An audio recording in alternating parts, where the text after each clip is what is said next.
আব্বাস সিদ্দিক আল কুরাইশি, আমি নাম করেই বলছি, কোনো অসুবিধা নেই, কারণ আমার তো বোন যখন বাস্ত হয়ে গেছে নাম না কোনো অসুবিধা নেই, বুঝলেন না? আব্বাস সিদ্দিক আল কুরাইশি একটা বক্তব্যতে বলছেন যে নবী সিলসিলা বন্ধ হয়ে গেছে। নবী সিলসিলা কি বন্ধ? নবুয়ত বন্ধ। যদি নবুয়ত চালু যদি থাকতো অবশ্যই দাদা হুজুর পীর কেবলা নবী হতেন। দুই ভাই মুফতি সাহেব আব্দুল মাতিন আর কাইয়ুম, আব্দুল আহিল মারুফকে কেন গাল দিচ্ছে, কাইয়ুম সাহেবকে কেন গাল দিচ্ছে? নিশ্চয় ওরাই তাহলে লোক খারাপ। মানুষ বুঝতে পারছে কি পাচ্ছে না? অবশ্যই শিক্ষিত মানুষরা বুঝছে। ওদের ভক্ত কিছু আছে, পাবজি আর ফ্রি ফায়ার খেলা কিছু ছেলে, তাদেরকে বোঝানো যাবে না। যে কথা বলতে যাচ্ছিলাম, মুজাদ্দেদ মানে যুগ সংস্কারক। কি বলছি বুঝতে পারছেন না? যুগ সংস্কারক।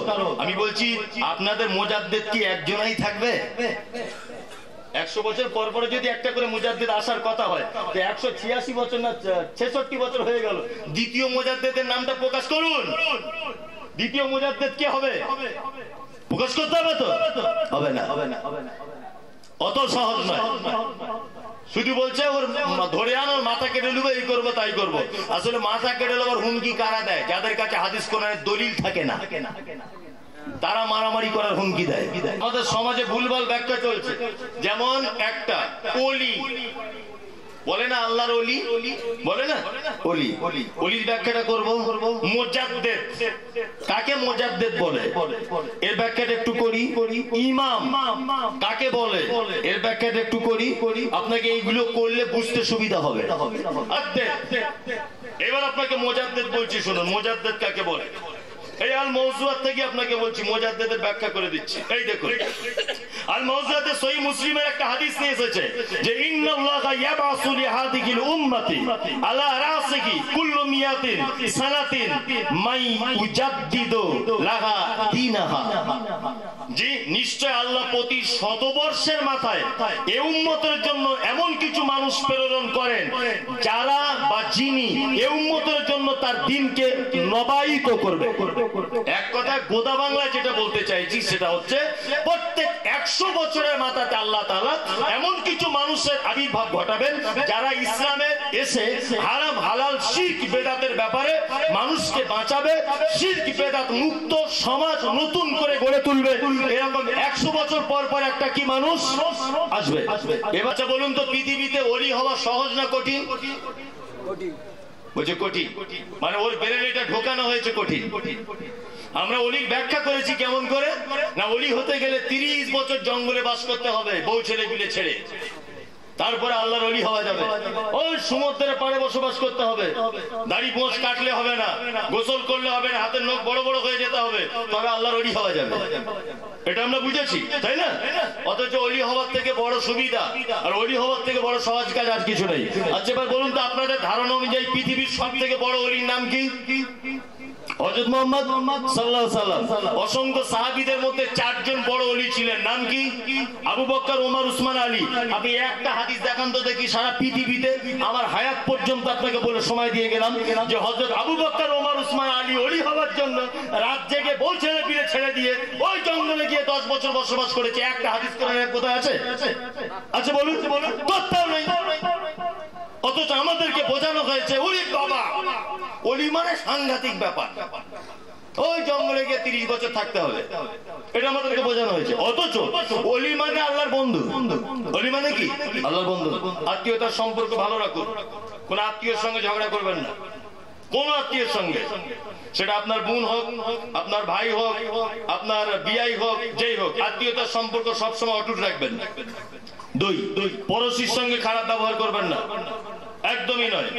জি, হারাম হালাল বেঁচে চলুন, অপরের সম্পদ জোর করে লুটে নেওয়ার ধান্দা করিয়েন না, 5 ওয়াক্ত সালাত আদায় করুন, আর সিয়াম পালন করুন, যাকাত বুঝে দিয়ে দেন, ফকির মিসকিনদেরকে দান করুন। অবশ্যই আপনি আল্লাহর ওলি, আপনি আল্লাহর বন্ধু, আপনি আল্লাহর বন্ধু। অথচ ওলির ব্যাখ্যা আমাদের কেমন করে করে দিয়েছে যে আমাদেরকে মনে হয় ওলি হতে গেলে সারা জীবন চলে যাবে, তবু ওলি হওয়া যাবে না, এরকম ব্যাখ্যা করে দিয়েছে। করে দেয়নি? করে দিয়েছে আমাদের সামনে। চলুন আরেকটা কথা বলি, মুজাদ্দেদ।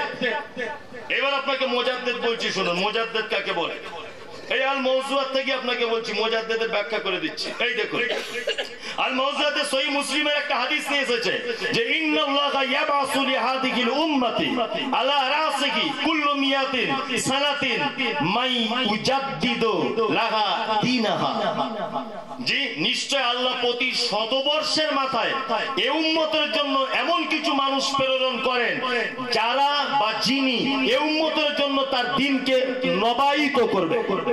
এক কথায় গোদা বাংলায় যেটা বলতে চাইছি সেটা হচ্ছে প্রত্যেক 100 বছরের মাথাতে আল্লাহ তাআলা এমন কিছু মানুষের আবির্ভাব ঘটাবেন যারা ইসলামে এসে হারাম হালাল শিরক বেদাতের ব্যাপারে মানুষকে বাঁচাবে, শিরক বেদাত মুক্ত সমাজ নতুন করে গড়ে তুলবে। এরকম 100 বছর পর পর একটা কি মানুষ আসবে। এবার আপনাকে একটা কথা বলি, আমি মুমতাজুল ইসলাম যে জায়গাটা বিতর্কিত এই জায়গাটা আপনাকে দেখাই, তাহলে দেখালে খুব বড় সুবিধা হবে। কি? এই দেখুন, ফুলপুরা শরীফের আমি বদনাম করছি না, আল্লাহর কসম, যারা এখানে থাকছেন ফুলপুরার মানুষেরা যদি কেউ থাকেন, আমি বদনাম করিনি এখন একবারও, আপনি শুনতে থাকুন শুধু। ফুলপুরা শরীফের একজন পীর সাহেব জন্মগ্রহণ করেছিলেন। ফুলপুরা শরীফের জায়গাটার নাম হচ্ছে বাগদি পাড়া। জায়গাটার নাম আসলে বাগদি পাড়া। এই জায়গায় জন্মগ্রহণ করেছিলেন 1846 সালে। কে? ফুলপুরা শরীফের সব থেকে বড় পীর সাহেব, ওনার নাম হচ্ছেন দাদা হুজুর পীর কেবলা বলে আমরা চিনি। তা দাদা হুজুর পীর কেবলা আবু বকর রহমতুল্লাহ আলাইহি 1846 সালে তিনি জন্মগ্রহণ করেছিলেন ফুলপুরাতে।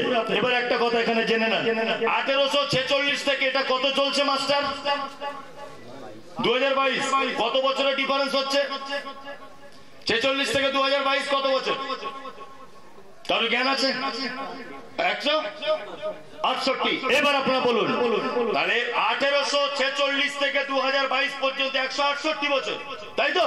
তাহলে ওদের বইয়ে লেখা আছে প্রত্যেক 100 বছর পর পর একটা করে বড় মুজাদ্দিদ আসবে।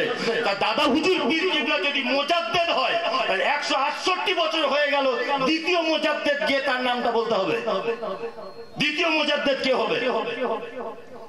100 বছর পর পরে যদি মুজাদ্দিদ হয়, তাই তো? তাহলে 168 বছর হয়ে গেল। তাহলে 168 বছরের গ্যাপ চলছে কেন? দ্বিতীয় মুজাদ্দিদ কে? এটা একটা প্রশ্ন জাগে না? জাগে। আর একটা কথা আপনাকে বলে রাখছি, আরবিতে একটা শব্দ আছে মান। মান মানে কে বা কাহারা, যে বা যাহারা। যেমন কোরআন মাজিদে আছে ওমিনান নাস মান ইয়াকুলু আমান্না বিল্লাহ, মানুষদের মধ্যে থেকে কিছু মানুষ বলে আমরা ঈমান নিয়ে এসেছি। মাইয়াকুলু, ইয়ার উপরে তাসদীদ আছে বলে মিম নুনটাকে ধরে নেওয়া হচ্ছে যুক্তভাবে, শব্দটা মানিয়াকুলু। মান মানে কে। তাহলে এখানে তো মানে হওয়া দরকার ছিল যে কে বলছে বা একজন বলছে না, এখানে মানে করা হয়েছে যে মানুষদের মধ্যে থেকে মানুষেরা বলছে, মানে বহুবচন শব্দ ব্যবহার করা হলো। এখানে যে মান শব্দটা ব্যবহার করা হয়েছে যে 100 বছর পরে পরে একটা করে মুজাদ্দিদ আসবে, এই মান শব্দ থেকে একজনকে বোঝানো হলো কেন? আরবে সে যুগে অনেক মুজাদ্দিদ থাকতে পারতো কি পারতো না? অনেক মুজাদ্দিদ থাকতে পারতো। তাদের নামগুলো আমরা কেন উল্লেখ করতে পারিনি? শুনুন, এবার আপনাকে একটা কথা বলি, নিশ্চয় আবু হানিফা রহমতুল্লাহ আলাইহি 80 হিজরিতে জন্মগ্রহণ করেছেন। ইমাম শাফি 150 হিজরিতে জন্মগ্রহণ করেছেন। ইমাম আবু হানিফা 80 হিজরিতে জন্মগ্রহণ করেছেন। 11 হিজরিতে আল্লাহর নবী মারা গেছেন। 11 হিজরিতে মারা গেছেন আল্লাহর নবী, 80 হিজরিতে জন্মগ্রহণ করছেন ইমাম আবু হানিফা। তার মানে ডিফারেন্স হচ্ছে 69 বছর। আল্লাহর নবী মরে যাবার কত বছর ডিফারেন্স? আবু হানিফার জন্ম 69 বছর। নিশ্চয় আবু হানিফার জন্ম হয়ে যাবার পরে ইমাম হয়নি, 10 বছর মিনিমাম পড়তে হয়েছে। তাহলে 79 বছর ধরে নেন। আল্লাহর নবী আর আবু হানিফা ইমাম হতে টাইম লেগেছে 79 বছর। আপনাদের কাছে এটা আমার প্রশ্ন, এই 79 বছরের গ্যাপ, এই 79 বছরের এই যে ডিসটেন্স, এই সময়কার মানুষেরা কোন ইমামকে মেনে চলতো, কোন মুজাদ্দিদকে মেনে চলতো? এই প্রশ্নের উত্তর কে দিবে? কোন ইমামকে মেনে চলতো? আল্লাহ নবী 11 হিজরিতে মারা গেলেন, আবু হানিফা জন্মগ্রহণ করছেন 80 হিজরিতে। নিশ্চয় আবু হানিফা মায়ের পেট থেকে ইমাম হননি। ইমাম হয়েছেন? হয়নি। 10 বছর মিনিমাম পড়াশোনা করতে হয়েছে। তাহলে 79 বছর আল্লাহ নবী মারা যাওয়া থেকে এই 79 বছর পর্যন্ত কোন ইমাম ছিল না। এবং আল্লাহ নবী সাল্লাল্লাহু আলাইহি ওয়াসাল্লাম মারা যাওয়ার পরে 250 বছরের মধ্যে ইমাম আবু হানিফার জন্ম 80 হিজরিতে, মৃত্যু হয়েছে 150 হিজরিতে, ইমাম শাফির জন্ম হয়েছে 150 হিজরিতে। এইভাবে টোটাল 250 বছরের মধ্যে 4 ইমাম গুজরে চলে গেছে। মাযহাব তৈরি হয়েছে আল্লাহ নবী সাল্লাল্লাহু আলাইহি ওয়াসাল্লাম মারা যাবার 450 বছর আগে। তাহলে বলুন, আল্লাহ নবী মারা যাবার থেকে 450 বছর আগের ইতিহাস আপনি যদি একটাও যদি প্রমাণ করতে পারেন যে কোন মাযহাব বলে কিছু ছিল। ইমাম আবু হানিফা বলে যাননি যে আমি একজন মাযহাব, ইমাম শাফি বলে যাননি আমি নিজে একজন মাযহাব, ইমাম আহমদ বিন হাম্বল বলে যাননি আমি নিজে একজন মাযহাব। মাযহাব আল্লাহ নবী মারা যাবার 450 বছর পরে এই পৃথিবীতে জিলাপি হুজুরেরা মাযহাব তৈরি করেছে, আগে মাযহাব ছিল না। শুনুন, আর একটা তথ্য আপনাকে দিয়ে রাখছি, শুনে নেন। আমরা বলি ইমামে আজম মুজাদ্দিদে জামান যদি হবে তাহলে আবু হানিফার ইমামে আজম হওয়া দরকার ছিল। ইমাম আবু হানিফা বাদ দিয়ে দেন, ইমাম বুখারী হওয়ার দরকার ছিল, ইমাম আহমদ বিন হাম্বল হওয়ার দরকার ছিল, ইমাম ইবনে তাইমিয়ার হওয়া দরকার ছিল, আবু বকর, ওমর, উসমান। আল্লাহ নবী সাল্লাল্লাহু আলাইহি ওয়াসাল্লাম মারা যাবার পরে মুজাদ্দিদ টাইটেল পেলেন না। এই মুজাদ্দিদ টাইটেলটা এই বই পড়ে আমার যা জ্ঞান হয়েছে, এই মুজাদ্দিদ টাইটেল দাদা হুজুর নিজে কোনোদিন নামের আগে মুজাদ্দিদ লিখতেন না। এই বর্তমানের হুজুরেরা ওনার নামের আগে মুজাদ্দিদ লিখেছে মিথ্যা করে। এই বইটা আপনি পড়ুন, একটা জায়গাতে দাদা হুজুর রহমতুল্লাহ আলাইহি কোন মাদ্রাসায় পড়েছেন, ওনার মায়ের নাম কি, মুহাব্বতুন নেসা, বাপের নাম কি, ওনার কটা ছেলে মেয়ে, উনি কি করতেন। তবে ভারতবর্ষে ওনার অবদানের শেষ নেই, এটা চূড়ান্ত। দাদা হুজুরের অবদানের শেষ নেই। আমি এই পর্যন্ত যা পড়াশোনা করে বলেছি, যা পড়াশোনা করে পাচ্ছি, তবে ওনার নামে এগুলো মিথ্যা কথা বলা হচ্ছে। উনি লোক ঠিক ছিলেন। যদি বলছেন কেন উনি লোক ঠিক ছিলেন, এই দেখুন, আমরা তো আহলে হাদিসরা কালকে বলেছি নামাজের পরে দোয়া করা বেদাত। কালকে বলেছি এটা, আমরা কালকে বলিনি। রাজ্জাক বিন ইউসুফ তো কালকে বলেছে বক্তব্যতে, কি বলেছে যে না নামাজের পরে সম্মিলিত দোয়া করা বেদাত। আব্দুল্লাহ সালাফি তো কালকে ঘটনা ঘটিয়েছে, নামাজের পরে দোয়া করা বেদাত। 72 বছর আগে বই লিখেছেন দাদা হুজুর, 72 বছর আগে তিনি বলেছেন যেখানে আল্লাহ নবী সাল্লাল্লাহু আলাইহি ওয়াসাল্লাম পারমিশন দেননি, এখানে যদি কেউ দোয়া করে তাহলে বেদাত। বেদাতের সিরিয়ালে উনি 19টা জায়গার কথা উল্লেখ করেছেন, তার মধ্যে এই বইটা আপনি পড়ে দেখুন। 19টা জায়গার ভিতরে এক জায়গা বলেছেন আজানের পরে ইমাম সাহেব হাত তুলে দোয়া করবে, অবশ্যই এটা বেদাত। নামাজের পরে ইমাম সাহেব দোয়া করবে, সবাই আমিন আমিন করবে, অবশ্যই এটা বেদাত। এটা আল্লাহর নবী থেকে কোনো প্রমাণ নেই। জানাজার নামাজের পরে 10 বার কুল হুয়াল্লাহু আহাদ পড়ো, 10 বার দরুদ শরীফ পড়ো, অবশ্যই এটা বেদাত। আল্লাহর নবী থেকে এই কথা প্রমাণ নেই। এই বইয়ের ভিতরে লেখা আছে 19টা জায়গায় বেদাতের কথা তিনি উল্লেখ করেছেন। আমি কেন বলতে যাব? বইয়ে লিখলে দোষ নেই, বললে দোষ। বললে মুমতাজুল ইসলাম খারাপ, বললে খারাপ। যে কথা বলতে যাচ্ছিলাম, মুজাদ্দিদ মানে যুগ সংস্কারক।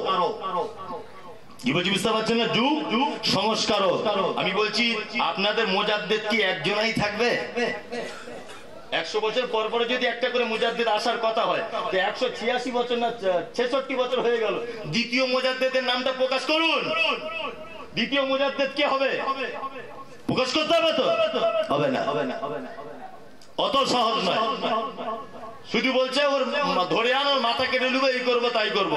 আসলে মাথা কেটে নেবার হুমকি কারা দেয়? যাদের কাছে হাদিস কোরআনের দলিল থাকে না, তারা মারামারি করার হুমকি দেয়। ইলেকশনে মারামারি কারা করে? যারা জানে যে ন্যায্য ভোট হলে হেরে যাবো, চল মারপিট করবো, এরা ইলেকশনে মারপিট করবে। আমি রাজনৈতিক লোক নয়। ইলেকশনে দেখবে সবসময় গরম হয়ে থাকবে কারা? তারা জানে যে ন্যায্য ভোট হলে আমি ভোট পাবো না। কি বলছি বুঝতে পারছেন না? আজকে হুজুরদের অবস্থা হচ্ছে এই, বলছে মুমতাজুল ইসলাম রাজমিস্ত্রি কাজ করে।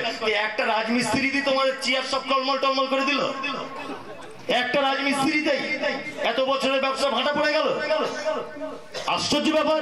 এখনো তো আমরা রাজমিস্ত্রি, এখন তো ঘর কমপ্লিট হতে অনেক মিস্ত্রি বাকি, রং মিস্ত্রি বাকি, সেন্টারিং মিস্ত্রি বাকি, আমাদের অনেক মিস্ত্রি আছে। সব মিস্ত্রি যদি লাগি তা তোমাদের ওই ঘর ভাঙতে আমাদের 4 মিনিট টাইম লাগবে না। সব মিস্ত্রি যদি লাগি, একা করছি কাজ, লেবারও নেই, অন্য কোনো মিস্ত্রিও নেই, একাই এখন হুজুরদের রাতের ঘুম হারাম, আর দিশা পাচ্ছে না যে কি করি। আশ্চর্য ব্যাপার। এসব তত্ত্ব কেন আপনি পড়াশোনা করেন না? কেন অন্ধবিশ্বাস করবেন না? আপনি পড়াশোনা করুন।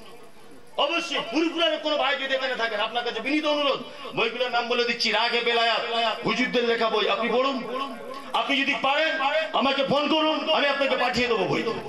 কথা দিলাম, আমি কালকে বাংলাদেশ যাচ্ছি 1 মাসের প্রোগ্রামের জন্য, কালকে চলে যাব, আমি বাংলাদেশ থেকে বই আপনার জন্য এনে দেবো। শুধু আমি এই মৌমাছির চাকে ঢিল মারার পরে 1 লক্ষ টাকার বই কিনেছি, 1 লক্ষ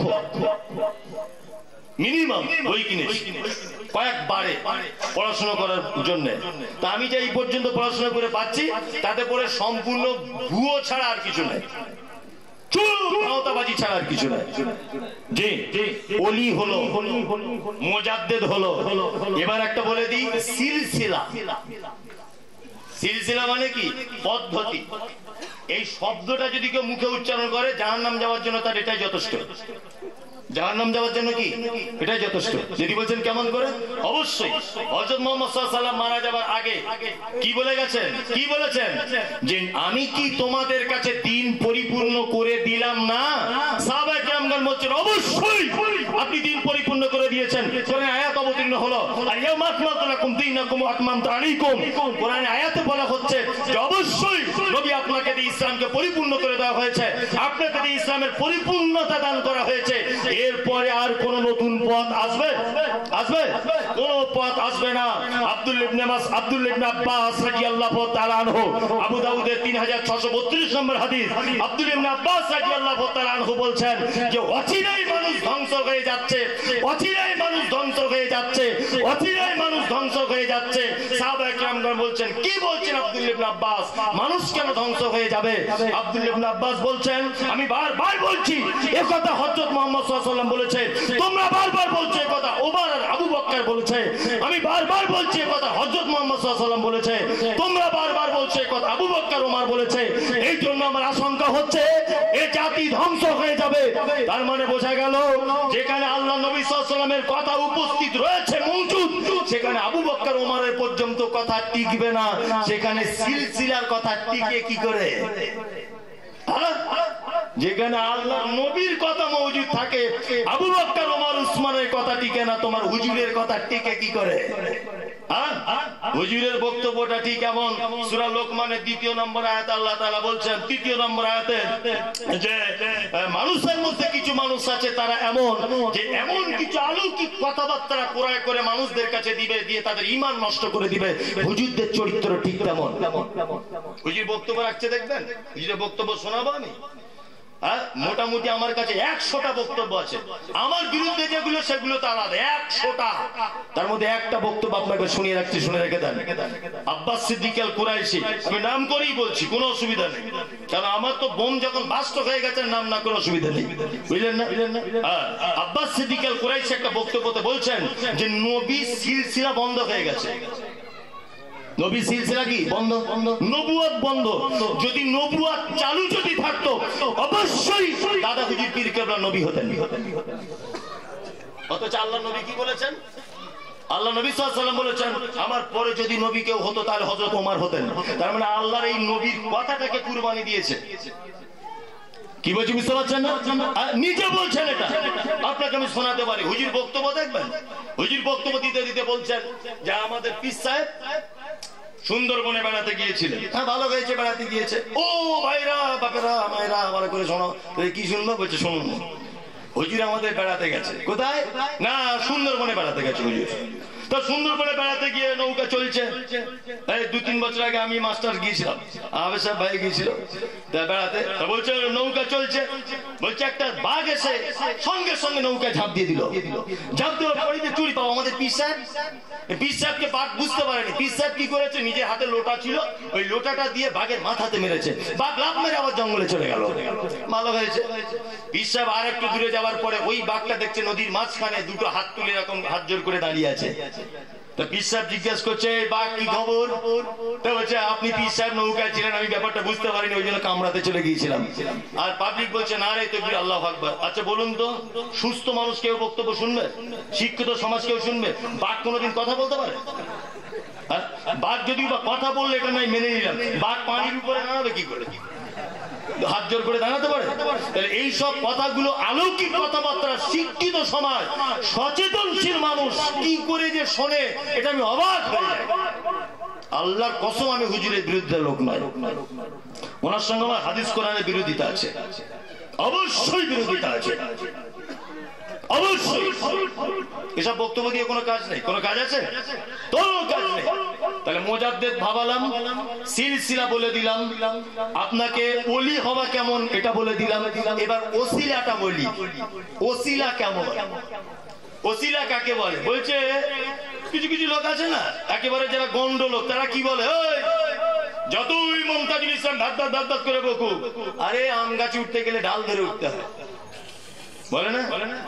আমি যদি বলি এখন আম গাছে উঠি না নারকেল গাছে উঠি, আমার তো ডাল লাগে না। আচ্ছা বলুন তো একটা কথা আপনাদেরকে জিজ্ঞেস করছি, মানুষ ভায়া হয়ে লোক কখন ধরে? দুটো কারণে, দুটো কারণে ধরে। এই যে হাফেজ ভাই মন্ত্রী ধরে না, মন্ত্রী একটা, তা আমি এখন হাফেজ সাহেবের সঙ্গে দেখা করবো, তা আমি যদি ডাইরেক্ট গিয়ে বলি আমার নাম মমতাজুল ইসলাম ফলতি গ্রামে বাড়ি, কি বলবে? চিনি না জানি না। মন্ত্রী লেভেলে মানুষের সঙ্গে সাধারণ ভাবে দেখা করা যায়? তাহলে আমাকে লোক নিয়ে যেতে হবে। আমি কি করলাম, ওই তরিকুলের কাছে গেলাম, তরিকুলের হাফেজ সাহেবের সঙ্গে তোর ভালো বন্ধু আছে, তুই আমাকে একটু ফিট করে দে। আচ্ছা তরিকুলকে মাঝখানে আমি লোকটা হিসাবে ধরলাম, কেন ধরলাম? হাফেজ সাহেবের কাছে আমি অপরিচিত লোক, এই জন্য আমাকে মাঝখানে লোক ধরতে হয়েছে, তাই না? যদি হাফেজ সাহেবের সঙ্গে আমার আগে থেকে যদি পরিচয় হয়ে থাকতো, লোক লাগতো লাগতো না তো? তাহলে লোক ধরতে হয় কখন? যখন অপরিচিত কারুর কাছে গিয়ে নিজের পরিচিতি ঘটাতে হয়, তখন মাঝখানে লোক ধরতে হয়। এবার বলুন, আপনার বাড়ি ছাতাপাড়াতে মসজিদ ইমামতি করে মাওলানা মমিন সাহেব। আচ্ছা বলুন তো, মমিন যে নাম, মমিন যে লোকটা, মমিন যে ইমাম সাহেবটা, এটা আল্লাহ জানে কি জানে না? আল্লাহ জানে কি জানে না? জানে। হাফেজ হাবিবুল বলে যে ফলদি গ্রামে একটা লোককে আল্লাহ জন্ম দিয়েছে, এটা আল্লাহ জানা আছে না নেই? আচ্ছা তো আল্লাহর সঙ্গে যখন হাবিবুলের ডাইরেক্ট সম্পর্ক আছে, মাঝখানে দালাল লাগবে কেন? দালাল তখনই লাগবে যখন অপরিচিত হয়ে যাবে, তখন। বোঝাতে পেরেছি আপনাকে? আল্লাহ আমাদেরকে পাঠিয়েছেন পৃথিবীতে, তিনি জানেন কি জানেন না? জানেন। মাঝখানে দালাল লাগছে না। চলুন আর একটা কারণে লোক ধরতে হয়, কি? তাল বাহানা করলে। এই মন্ত্রী, আমার মেয়ে ভালো শিক্ষিতা, তার চাকরির জন্য বারবার যাচ্ছি, মন্ত্রী সাহেবের চাকরিটা করে দেন। ও জানে যেটা মমতাজুলের বেটি, তারপরেও আমার মেয়েকে বলছে তো সবই ভালো, হাইট একটু শর্ট, মনে হচ্ছে নাও হতে পারে। তার মানে কি কিছু মাল খাবে আর কি, টাকা পয়সা কিছু খাবে, এরকম তাল বাহানা করে না? করে কি করে না? তাহলে তাল বাহানা যখন করে তখন লোক ধরতে হয়। তখন জিয়াউল মাস্টার গিয়ে বলছে আপনার সঙ্গে খুব ভালো সম্পর্ক, মেয়েটার এরকম বলছে, একটু তাড়াতাড়ি করে গিয়ে বলে দেন। তাহলে দুটি কারণে লোক ধরতে হয়, এক কি অপরিচিত হলে, দুই যদি তাল বাহানা করে কিছু মাল টাল খাওয়ার জন্য। আচ্ছা এবার বলুন তো দেখি, আল্লাহ আর বান্দার মাঝখানে কি আল্লাহ কি যেরকম খাওয়ার জন্য বা টাল বাহানা করে? নাউজুবিল্লাহ, করে? করে না তো? করে না। তাহলে কেন আপনি মাঝখানে উকিল ধরতে যাবে? কেন কেন আপনি উকিল ধরতে যাবেন? আর একটা কথা বলে দিই, বলুন তো সংসারে সব থেকে মারে বেশি কে? আব্বা না মা? মা মারে, তাই না? আচ্ছা মা মারে বলে কি আমরা কি এটা বলবো যে মা সব থেকে বড় বদমাইশ? না, মা সব থেকে বড় ভালো। হয়তো কিছুক্ষণের জন্য মা মারে। হ্যাঁ, আমার মেয়েকে আমার স্ত্রী খুব মেরেছে, খুব মেরেছে, ভালো করে বুঝুন। তা আমার মেয়ে কাঁদতে কাঁদতে দুপুরবেলা তো আমার মায়ের কাছে গেল, কি বলছে, দাদি তুমি একটু মাকে বলে দাও না যেন আমাকে একটু দুধ দেয়, খুব খিদে পেয়ে গেছে। আচ্ছা বলুন তো, এটা যদি আমার স্ত্রী জানতে পারে যে আমার মেয়ে আমাকে বাদ দিয়ে ওর দাদির কাছে যাচ্ছে দুধ চাইতে, তাহলে মা হয়ে সে কষ্ট পাবে কি পাবে না? পাবে, অবশ্যই পাবে। কারণ ও দাদির কাছে গেলে মায়ের মাতৃত্বের ভাগ কমে যায়। মা এটা বলতে চায় সন্তানকে, বাপ বা মা তোকে একটুখানি মেরেছি বলে তুই তো দাদির কাছে চলে গেলি, আমার কাছে আসতে পারলি না।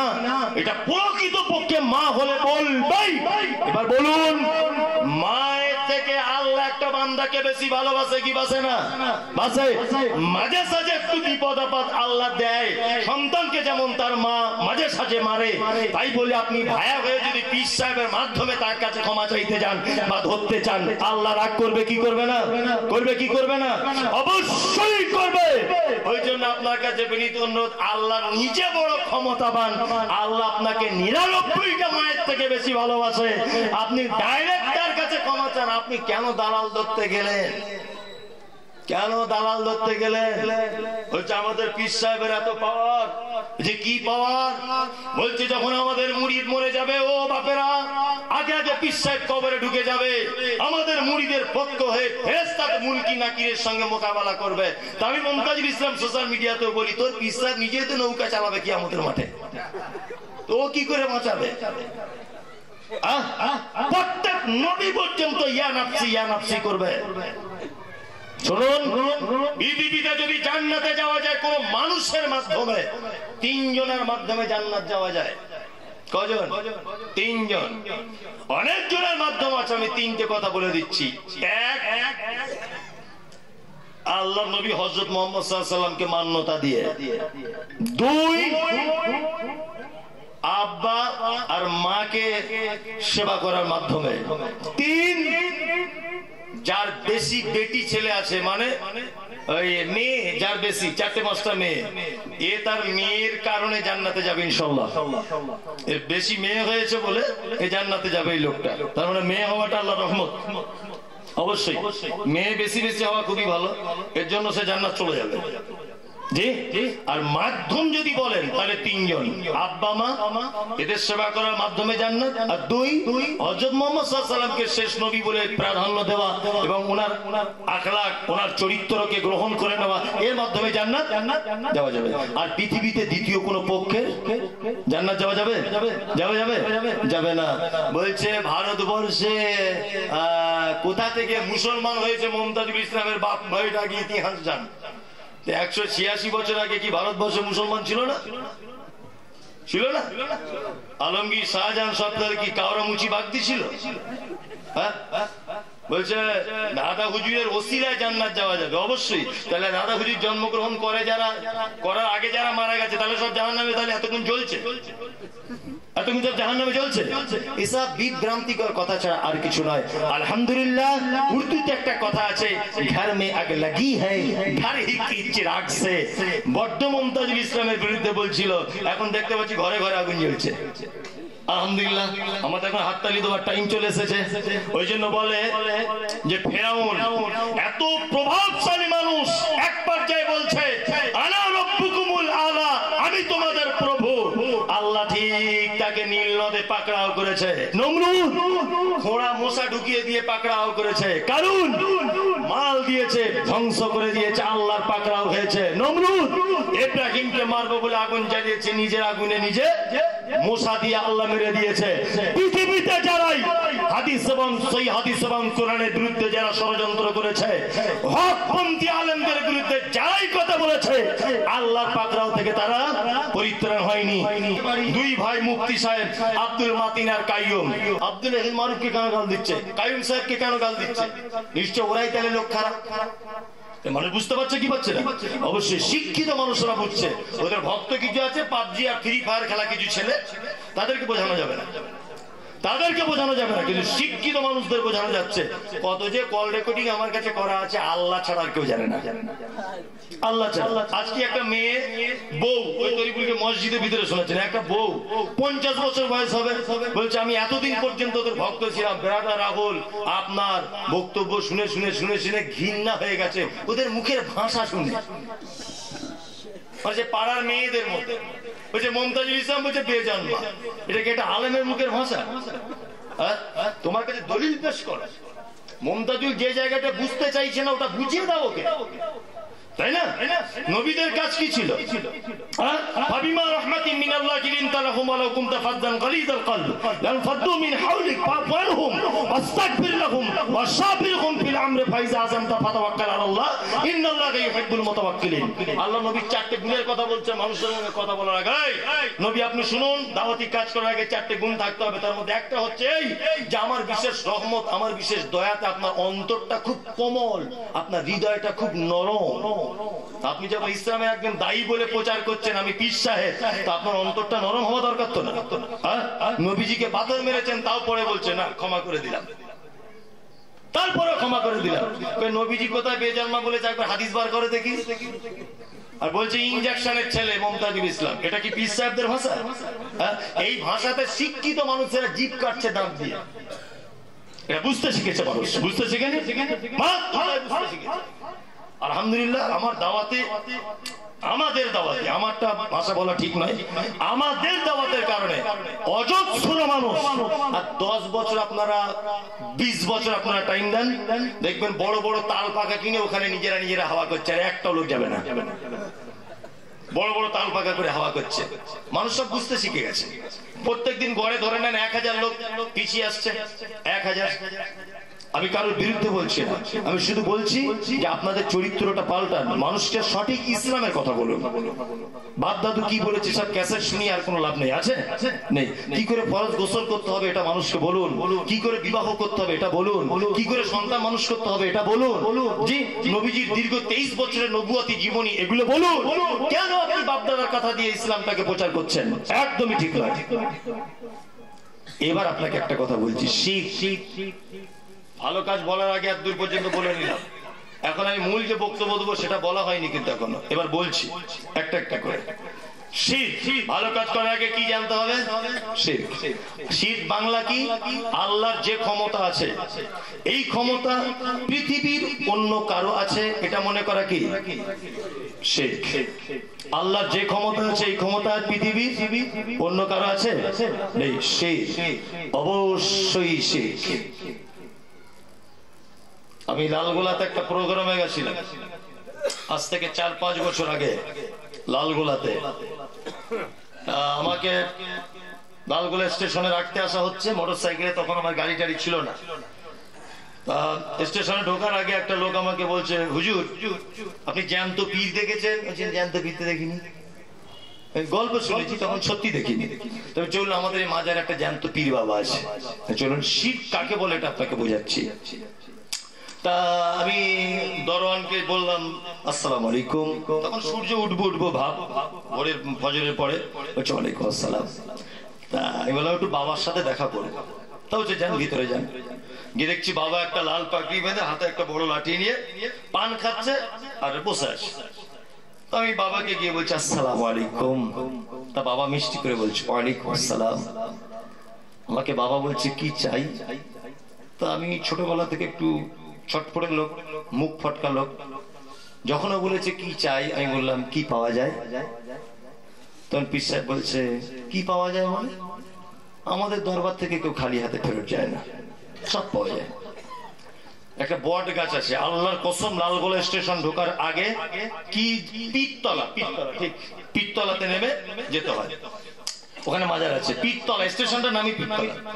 একটা দেখলাম বট গাছ আছে, বট গাছে মোটামুটি 2-10-20 লক্ষ বললো, 50 লাখও মনে হয় বলা যেতে পারে। এরকম ছোট ছোট ইট ঝোলানো আছে। যদি বলছি 50 লাখটা একটু বাড়াবাড়ি হয়ে গেল না, মানে গাছের পাতা দেখা যায় না, গোটা গাছ হয়েছে, ছোট ছোট ইট ঝোলানো আছে লাল সুতো দিয়ে। তা বাবাকে বলছি বাবা এইটার কন্ডিশনটা কি? তুমি কোথাকার লোক জানো না? জানি না। তো বলছে যাদের বাচ্চা কাচ্চা হয় না এই গাছে এসে ইট বাঁধে, আর ইটের ভারিতে ডাল যত ঝুলবে ওর বইয়ের পেটে তত তাড়াতাড়ি বাড়বে। বললাম বাহ, তাহলে বট গাছে সুতো বাঁধলে বাচ্চা হয়ে যায়? বলছে হ্যাঁ, লক্ষ লক্ষ বইয়ের বাচ্চা হচ্ছে। বাহ, তাহলে সবকিছু পাওয়া যায়? বলছে সব পাওয়া যায়, মনের আশা পূর্ণ হয়ে যাবে। আমি তখন বললাম যে কি করে বিপদে ফেলা যায়, কি করে বিপদে ফেলবো? আমি তখন বলছি বাবা একটা ছোট্ট একটা জিনিসের জন্য এসেছি, কি আমি চিট ফান্ডের সঙ্গে যুক্ত। ওই এনপিএস র্যামেল এসব যা আগে করতো না, মার হয়ে গেছে টাকা পয়সা। বললাম বাবা আমার প্রায় 15-16 লাখ টাকা কাস্টমারের থেকে তুলে কোম্পানিকে দিয়েছি, সব টাকা মার হয়ে গেছে, কাস্টমারের চাপে আর বাড়ি ঢুকতে পারছে, যদি টাকাটা দিয়ে দিতেন তাহলে চলে যেতাম তাড়াতাড়ি। বলছে ওটা পাওয়া যাবে না। দরওয়ানকে বলছে আমাদের দলের না অন্য দলের মাল। কি বুঝলেন? শিরক, শিরক, এদের ফাঁদে পড়বেন না। বারাসাত